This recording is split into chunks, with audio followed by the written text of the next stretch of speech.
Hi guys, this is Hemant Pratap Singh. स्वागत है आपका हमारे कोचिंग के इस यूट्यूब वीडियो चैनल पे जिसका नाम है सक्सेस मंत्रा पॉइंट। आज हम लोग पढ़ेंगे मैनेजमेंट। मैनेजमेंट क्या होता है हम सभी जानते हैं। बेसिकली मैनेजमेंट हमारे लाइफ में अगर आप देखें तो छोटे से लेके बड़े तक हर कोई इस चीज़ को यूज़ करता है, इस वर्ड को यूज़ करता है। लिटरली इस वर्ड को हम लोग बोलते हैं जुगाड़। अगर सही में आपको चीज़ों को सीखना है तो आपको सबसे पहले समझना पड़ेगा जुगाड़। जुगाड़ क्या होता है। आप लोग देखते हैं कि चाहे वो छोटा हो चाहे वो बड़ा, हर कोई अपना जुगाड़ बनाने में लगा रहता है। जैसे यहाँ पर हम लोग एक फर्म की बात करेंगे, बस ये फर्म में थोड़ा सा होता क्या है कि चीज़ें बड़े लेवल पे चलती हैं। मैनेजमेंट को हिंदी में बोलते हैं प्रबंध। तो अब हम लोग आज यहाँ पे सीखेंगे प्रबंध क्या होता है। ठीक है, तो अब हम लोग देखते हैं मैनेजमेंट की डेफिनेशन क्या होती है। Management can be defined as the process of administering and controlling the affairs of the organisation respective of nature, type, structure and size. Means that management को हम लोग डिफाइन कर सकते हैं ये एज अ प्रोसेस। प्रोसेस मतलब तरीका है शासन करने का, किसी चीज़ को कंट्रोल करने का। ऑर्गेनाइजेशंस के अंदर जितने भी अफेयर्स चल रहे हैं कैसे उनको कंट्रोल करेंगे, irrespective of nature, type, structure और साइज। कोई ज़रूरी नहीं है कि बहुत बड़ी फर्म हो तभी वहाँ पे मैनेजमेंट हो, छोटी छोटी फर्म्स में भी मैनेजमेंट किया जाता है। ठीक है, it is an act of creating and maintaining such a business environment where in the members of the organisation can work together and achieve business objectives efficiently and effectively. इसका मतलब ये है कि एक तरह का एक्ट है जहाँ पे मेंबर्स क्या करते हैं, किसी भी ऑर्गेनाइजेशन में एक साथ काम करते हैं किसी भी बिजनेस के ऑब्जेक्टिव को, किसी भी बिजनेस के गोल को अचीव करने के लिए एफिशिएंटली एंड इफेक्टिवली। एफिशिएंटली मतलब प्रॉपर एकदम अपना 100% आउटपुट देने की कोशिश करते हैं। साथ ही साथ जब वो आउटपुट देते हैं तो चीज़ें इफेक्टिव वे में सर्वाइव करती हैं। एक डेफिनेशन हम लोग और देखते हैं। Management is the art of getting the things done through the efforts of other people for the desired objective और गोल। ये भी बहुत ज़्यादा अच्छी डेफिनेशन है। मैनेजमेंट एक कला है कि किस तरह से किसी दूसरे के थ्रू या किसी दूसरे के एफर्ट्स के थ्रू किसी भी ऑब्जेक्टिव के लिए या गोल के लिए कोई एक फर्म काम करती है या काम कराती है। ठीक है, और साथ ही साथ ये भी बोला गया है, ये क्वेश्चन बेसिकली बहुत इंपॉर्टेंट है जो पूछा जाता है कि management is what management does. Maximum ये क्वेश्चंस बीकॉम में ही पूछे जाते हैं, इंटर में ही पूछे जाते हैं, आपके और कई जगह पे पूछे जाते हैं, इंटरव्यू में भी पूछे जाते हैं कि मैनेजमेंट क्या है। Management is what management does. तो अब आप ये समझ लें कि मैनेजमेंट वही है जो मैनेजमेंट करता है। अगर दूसरे शब्दों में देखें तो management is optimally using 5 M's। 5 M's का मतलब है man, machine, materials, money, method. बिना इन 5 M के आपका कोई भी मैनेजमेंट कहीं पर भी पॉसिबल नहीं है। And this is possibly only when the proper direction, coordination and integration of the processes and activities to achieve the desired results। फिर वही बात मैं आपको कहूँगा कि ये 5 M's इनको प्रॉपर यूटिलाइज करना सही तरीके से, सही जगह पे और सही क्रम में, इसी को बोलते हैं 5 M's, ताकि आपका जो भी डिज़ायर्ड ऑब्जेक्टिव है या डिज़ायर्ड रिजल्ट है किसी भी ऑर्गेनाइजेशन का, उसको आसानी से अचीव किया जा सके। अब हम लोग देखेंगे characteristics of management. Characteristics of management क्या है। कैरेक्टरिस्टिक्स का मतलब होता है खासियत। आखिर हम लोग प्रबंध करते क्यों हैं या मैनेजमेंट करते क्यों हैं। अब हम लोग ये चीज़ें यहाँ पे देखेंगे। तो आइए देखते हैं क्या खासियत होती है मैनेजमेंट की। पहला दे रखा है यूनिवर्सल, सेकंड दे रखा है गोल ओरिएंटेड, थर्ड दे रखा है continuous process, fourth multi dimensional, fifth group activity, sixth dynamic function and sixth intangible force. Firstly we have to discuss about the universal facts कि मैनेजमेंट क्या है। मैनेजमेंट को हम लोग यूज़ कहाँ करते हैं। मैनेजमेंट यूनिवर्सल होता है। यूनिवर्सल मतलब हर जगह पे इस्तेमाल किया जाता है, चाहे वो घर हो, चाहे वो ऑर्गेनाइजेशन हो, चाहे वो स्कूल हो, चाहे कुछ भी हो। मैनेजमेंट यूनिवर्सली एप्लीकेबल होता है। और हमेशा मैनेजमेंट को जो हम लोग प्रिपेयर करते हैं या बनाते हैं या कहीं पर किसी भी चीज़ का प्रबंध करते हैं तो वो हमेशा गोल के लिए करते हैं। गोल ओरिएंटेड होता है। वो यहाँ पे आपको दे रखा है गोल ओरिएंटेड। कॉन्टिन्यूअस प्रोसेस लगातार होने वाला प्रोसेस होता है, इसको कहीं पर भी रोका नहीं जा सकता। अगर कहीं पर किसी भी चीज़ के बीच में किसी भी चीज़ का क्रम तोड़ा जाए तो वहाँ पे मैनेजमेंट डिस्टर्ब हो जाता है और चीज़ें अस्त व्यस्त हो जाती हैं। Next thing is multi dimensional. Multi dimensional का मतलब होता है कि ये कई डायरेक्शंस में, कई डायमेंशंस में यूज़ किया जाता है। जहाँ ज़रूरत जितनी चीज़ की होती है वहाँ पर उतना ही फोर्स लगाया जाता है और चीज़ों को इम्प्लीमेंट किया जाता है। Next thing is group activity. Group activity बिना किसी ग्रुप के, जैसे कि हम लोगों ने पीछे देखा कि man, machinery, materials, money, man power, ये सब क्या है, जब तक ये सारी चीज़ें मिलेंगी नहीं, 5Ms मिलेंगे नहीं, तब तक चीज़ें परफॉर्म नहीं की जा सकती हैं। और जब ये सारी चीज़ें मिल जाएं, उसके बाद जो आता है टर्म ग्रुप एक्टिविटी का, जिसमें क्या करते हैं लोग आपस में एक दूसरे के साथ मिल के चलते हैं, मिल के मैनेजमेंट को परफॉर्म करते हैं। वो आता है टॉप लेवल में, मिडिल लेवल में, लोअर लेवल में, जो हम लोग आगे चल के अभी देखेंगे कैसे होता है। Next thing is dynamic function. Dynamic function क्या होता है? डायनामिक का मतलब होता है अपने में ही बहुत बड़ा फंक्शन है, कोई छोटा फंक्शन नहीं है। मैनेजमेंट परफॉर्म करना इजी नहीं होता। मैनेजमेंट को अगर लेके चलना है तो मैनेजमेंट की सारी बेसिक चीज़ें हमें पता होनी चाहिए। Intangible force. इंटेंजिबल फोर्स क्या होता है? मतलब इसको आप देख नहीं सकते हैं, इसको आप छू नहीं सकते हैं, इसको आप सिर्फ महसूस कर सकते हैं, एनालाइज कर सकते हैं कि मैनेजमेंट कैसा होता है। ये एक इंटेंजिबल फोर्स होता है जो कि ऊपर से चलता है नीचे तक। हमेशा बोर्ड ऑफ डायरेक्टर्स अपनी कमांड देते हैं, डिपार्टमेंटल हेड्स को डिपार्टमेंटल अपनी कमांड देते हैं, सुपरवाइजर्स को, एंड सुपरवाइजर्स अपनी कमांड लेबर को देता है। आगे हम लोग पूरा डिटेल में इस चैप्टर के बारे में पढ़ेंगे। तो आइए अब हम लोग देखते हैं levels of management. Levels of management, जैसे मैंने अभी आपको पीछे बताया था कि मैनेजमेंट को कई लेवल्स में फॉलो किया जाता है। ये किसी एक लेवल पे फॉलो होकर काम नहीं हो सकता। Top level, middle level, lower level, जैसा कि अभी आप लोग आगे देखेंगे इस छोटे से डायग्राम में। तो आइए देखते हैं top level management, then middle level management, then lower level management. Top level management जहाँ से आपका मैनेजमेंट शुरू होता है। मिडिल लेवल मैनेजमेंट, जब टॉप लेवल मैनेजमेंट अपना काम पूरा करता है तो उस चीज़ को मिडिल लेवल फॉलो करता है। देन आपका लोअर लेवल का नंबर आता है जो उस चीज़ को इम्प्लीमेंट करने में पूरी मदद करता है। आइए देखते हैं top level management. Top level management, this is the highest level in the organisational hierarchy which includes board of directors and chief executives. ये जो आपने दो टर्म्स देखे, board of directors and chief executives, मैंने अभी आपको बताया कि टॉप लेवल मैनेजमेंट में डायरेक्टर्स होते हैं, उनकी पूरी एक कमिटी होती है और साथ ही साथ कुछ चीफ एग्जीक्यूटिव्स भी होते हैं। मेनली यही लोग रेस्पॉन्सिबल होते हैं पूरे मैनेजमेंट को फॉलो करने के या प्रिपेयर करने के।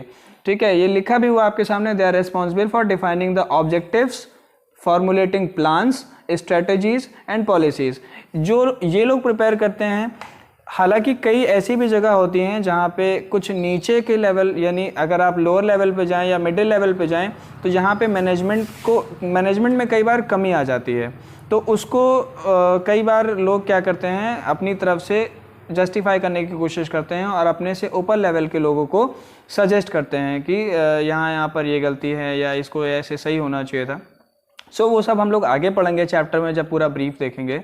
अभी हम लोग यहाँ पे ये देखते हैं कि किस तरह से बोर्ड ऑफ डायरेक्टर्स या चीफ एग्जीक्यूटिव्स टॉप लेवल पे ऑब्जेक्टिव्स को डिज़ाइन करते हैं, प्लान्स को फॉर्मुलेट करते हैं, अपने फर्म की अच्छी ग्रोथ के लिए स्ट्रेटजीज बनाते हैं और साथ ही साथ अच्छी पॉलिसीज़ बनाते हैं जिसमें कि एक इको फ्रेंडली एनवायरनमेंट क्रिएट किया जा सके और एक ऑर्गेनाइजेशन को आसानी से रन कराया जा सके।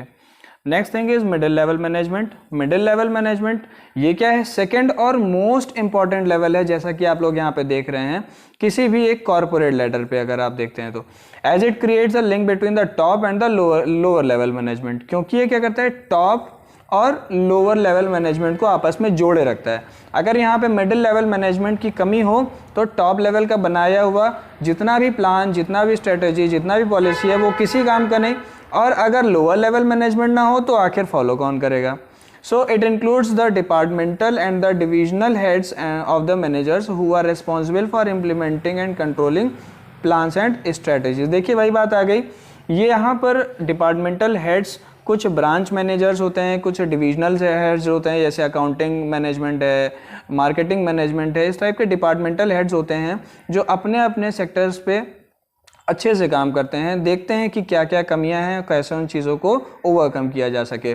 So departmental heads, divisional heads and managers, यही लोग रेस्पॉन्सिबल होते हैं अपने अपने पर्टिकुलर सेक्टर की जो भी पॉलिसी है या जो भी ड्रॉबैक्स हैं उनको कंट्रोल करने में, प्लान्स को इम्प्लीमेंट करने में, स्ट्रेटजीज़ को फॉर्मुलेट करने में, और साथ ही साथ जो भी टॉप एग्जीक्यूटिव्स ने फॉर्मुलेट की हैं, जो भी स्ट्रेटजीज़ फॉलो की गई हैं, बनाई गई हैं, उसको फॉलो कराने में इन्हीं लोगों का मेन रोल होता है। अब देखते हैं lower level management. Otherwise called as a functional और ऑपरेशनल लेवल ऑफ मैनेजमेंट। अब यहाँ पे इसको लोअर लेवल इसलिए बोला गया है क्योंकि जो भी टॉप लेवल मैनेजमेंट ने अपनी पॉलिसीज़ बनाई हैं, स्ट्रेटेजीज़ बनाई हैं, मिडिल लेवल उसको फोर्स करता है फॉलो करने के लिए, उसको इम्प्लीमेंट करने की पूरी कोशिश करता है।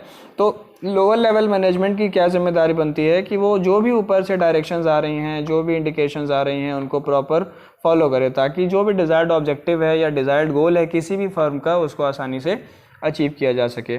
इसमें कौन कौन इंक्लूड होता है? फर्स्ट लाइन मैनेजर्स हैं, फोरमैन हैं, सुपरवाइजर्स हैं, लेबर्स हैं, वर्कर्स हैं, ठीक है। इसमें ऐसे बहुत सारे लोग आते हैं जो कि नीचे के या नीचे तक प्लान को इम्प्लीमेंट कराने में मदद करते हैं और साथ ही साथ डिज़ायर्ड ऑब्जेक्टिव गोल जो भी फर्म का होता है उसको अचीव कराने में मदद कराते हैं।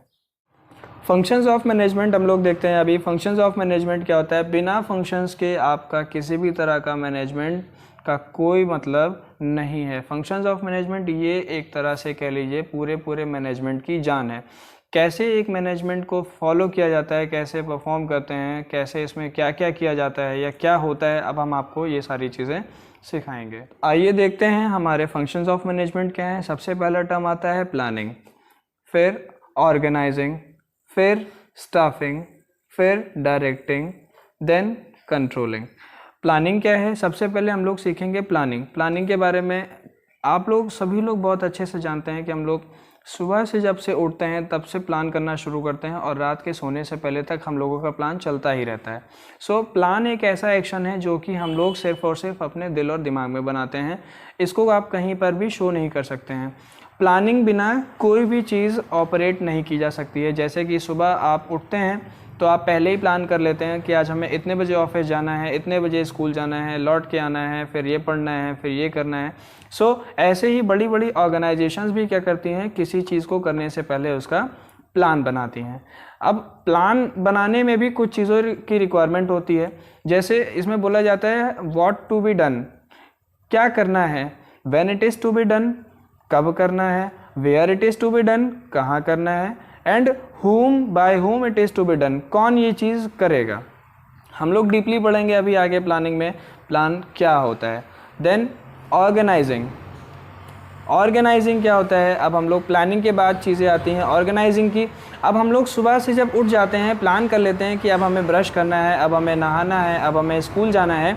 जब हम लोग प्लान कर लेते हैं तो देन उसके बाद उन चीज़ों को इम्प्लीमेंट करने का नंबर आता है, मीन्स ऑर्गेनाइज करने का नंबर आता है। ऑर्गेनाइजिंग एक ऐसा टर्म है जो बहुत इंपॉर्टेंट रोल है आफ्टर द प्लानिंग। प्लानिंग के बिना ऑर्गेनाइजिंग नहीं हो सकती है और ऑर्गेनाइजिंग बिना प्लानिंग के नहीं की जा सकती है। ऑर्गेनाइजिंग के बाद आता है, ऑर्गेनाइजिंग में भी बहुत सारी ऐसी चीज़ें हैं जो आप लोग सीखेंगे। Then after staffing. अब आपने प्लान कर लिया, ऑर्गेनाइज कर लिया, और अगर एक बड़ी फर्म की बात करें तो स्टाफिंग। स्टाफिंग क्या होता है? किसी भी फर्म ने प्लान कर लिया कि भाई क्या करना है, ऑर्गेनाइज कर लिया कि भाई कब करना है, कहाँ करना है, कैसे करना है, कौन करेगा, ऑर्गेनाइज कर लिया चीज़ों को प्रॉपर वे में। अब बात आती है स्टाफिंग, कौन करेगा, कैसे करेगा। इसके लिए भी बहुत सारे प्रोसेस होते हैं कि एप्लीकेशन मंगाई जाती हैं, इंटरव्यूज़ होते हैं, सिलेक्शन किया जाता है। जो भी पर्सन आपके यहाँ फर्म में काम करेगा उसके टैलेंट और उसके स्किल्स के अकॉर्डिंग उसको जॉब प्लेसमेंट दी जाती है। ऐसा तो है नहीं कि अकाउंटिंग के सेक्टर का जो बंदा है उसको आप मार्केटिंग में डाल दें, ऐसा तो हो नहीं सकता, आप सभी लोग जानते हैं। सो बहुत सारा इसमें भी इंपॉर्टेंट चीज़ आप पढ़ोगे। डायरेक्टिंग। अब उनको प्लेस कर दिया भाई, लोगों को उनकी जॉब बता दी कि आपको अकाउंटिंग करना है, आपको मार्केटिंग करना है, आपको सेल्स करना है, तो साथ ही साथ उनको डायरेक्ट भी तो करना पड़ता है कि वो ऐसे ही काम करने लगेंगे। उनको बहुत सारी चीज़ें सिखाना पड़ता है क्योंकि हर कोई बंदा अपने साथ सारी चीज़ें लेके नहीं आता है, उसको बहुत सारी चीज़ें फर्म सिखाती हैं। उनका ट्रेनिंग, उनका डेवलपमेंट, उनकी प्रमोशंस, ये सब फर्म की जिम्मेदारी होती है। सो डायरेक्टिंग की बात करेंगे इसके बाद। डायरेक्टिंग का मतलब है कि ऊपर से क्या प्लान्स, क्या स्ट्रेटजीज़ बनाई हैं हमारे डायरेक्टर्स ने, उसको कैसे इम्प्लीमेंट कराना है, उसको डायरेक्ट करना, उसको गाइड करना, कैसे काम को करना है, किस तरीके से करना है, ताकि जो भी डिज़ायर्ड रिजल्ट हो हमारी फर्म का वो आसानी से पाया जा सके और with in time, with in cost. Controlling की बात करें, अब ये सारी एक्टिविटीज़ तो आपने देखा, प्लानिंग है, ऑर्गेनाइजिंग है, स्टाफिंग है, डायरेक्टिंग है। अब इन सब चीज़ों को करते करते करते करते कई बार ऐसा होता है कि चीज़ें डाइवर्ट हो जाती हैं, दूसरे रूट में चली जाती हैं। कई बार ऐसा होता है कि प्लान्स का फेलियर हो जाता है। सो ऐसा क्यों होता है? इसके लिए कंट्रोलिंग मेजर्स होते हैं। लास्टली इसको चेक किया जाता है कि भाई किसी भी प्लान का फेलियर क्यों हुआ, किस कारण से हुआ, उस पर काम किए जाते हैं, उस पर करेक्टिव एक्शंस लिए जाते हैं। जो भी प्लान, जो भी स्ट्रेटजीज फॉर्म ने इम्प्लीमेंट की हैं, आखिर ऐसा क्यों आउटपुट नहीं मिला, इसका सारा आउटपुट जो है कंट्रोलिंग में चेक किया जाता है।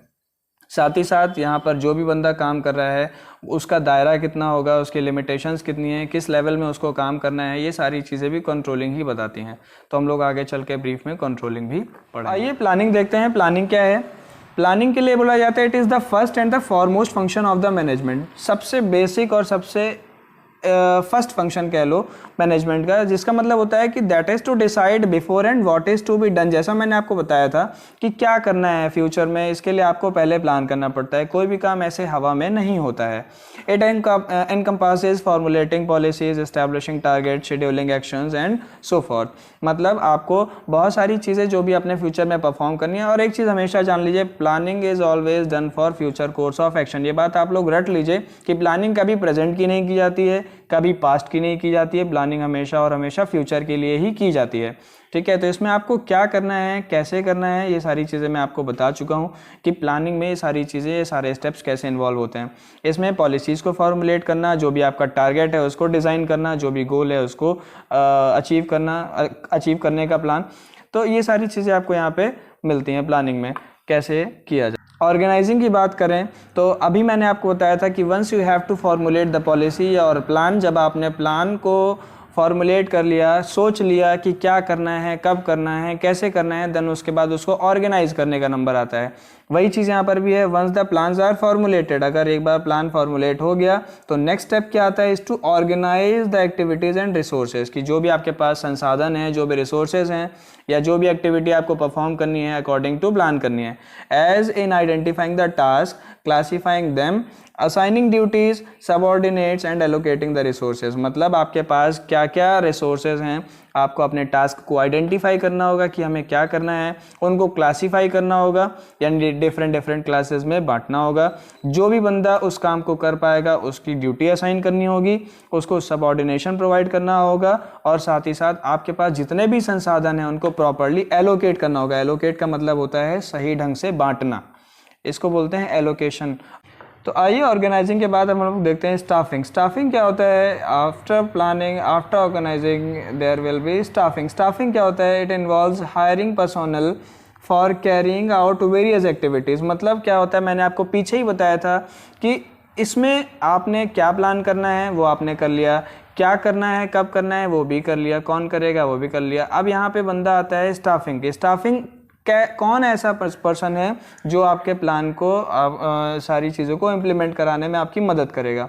तो यहाँ पे पर्सोनल्स को हायर करना। पर्सोनल्स मतलब जो भी, जिसका भी जैसा टैलेंट है उस वैसे बंदे को हायर करना, उसका इंटरव्यू लेना, साथ ही साथ उसको उसकी स्किल्स के रिगार्डिंग उसकी जॉब अवेल कराना। इसमें सारी एक्टिविटीज़ आ जाती हैं। For carrying out various activities of the organisations, it is to ensure that the right person is appointed to the right job. इसमें यही बोला जाता है कि एक बात हमेशा याद रखिएगा कि अगर सही पर्सन सही काम के लिए नहीं लगाया जाएगा तो कभी भी कोई भी काम सक्सेसफुल नहीं होगा। अगर अकाउंटिंग सेक्शन के बंदे को अगर आप मैनेजमेंट में डालते हैं, मैनेजमेंट सेक्टर के बंदे को आप मार्केटिंग में डालते हैं, सेलिंग में डालते हैं, तो वो चीज़ परफॉर्म नहीं कर पाएगा, क्योंकि हर किसी की अपनी स्ट्रेंथ होती है और हर किसी की अपनी वीकनेस होती है।